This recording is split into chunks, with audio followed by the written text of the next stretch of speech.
démarche simple à mettre en œuvre, en fait, ça va être de changer nos comportements, de changer de paradigme. Aujourd'hui, on est dans la surconsommation de nos ressources et la surconsommation de tous les produits. L'idée, ça va peut-être être de consommer différemment et de prendre soin de notre planète, parce qu'en fait, à chaque achat, à chaque geste, on va puiser dans les ressources naturelles, que ce soit les sols, l'eau, etc. Et aujourd'hui, on sait que notre planète, elle n'est pas en super bon état et que nous devons tous nous y mettre pour améliorer la situation.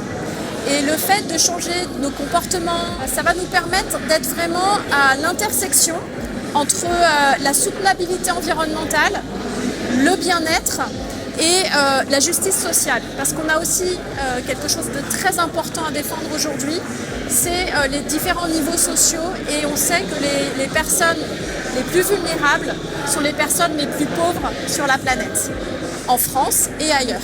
Un autre élément qui est important, c'est qu'on parle beaucoup du consommateur et il y a beaucoup d'injonctions vers le consommateur. Il manque une vraie volonté politique de protéger l'environnement et nous, les citoyens. Et aujourd'hui, vraiment, j'aimerais beaucoup que nos politiques nous entendent et mettent en œuvre des réglementations qui nous protègent au regard de l'environnement, au regard des pollutions, et aident les citoyens que nous sommes tous justement à avoir ces notions-là. C'est-à-dire qu'aujourd'hui, quand on achète quelque chose, il y a le prix d'achat affiché et on pourrait s'arrêter à ce prix d'achat, mais on sait très bien que cet achat, il a en réalité 3 coûts. Il y a un coût environnemental, donc tout ce qu'on a été puisé dans les ressources, l'énergie, l'eau, etc. Il y a le coût d'achat, bien sûr, et puis enfin, il y a le 3e coût, c'est le coût pour la santé. Est-ce que ce produit, s'il est vertueux, il va avoir un effet positif sur ma santé?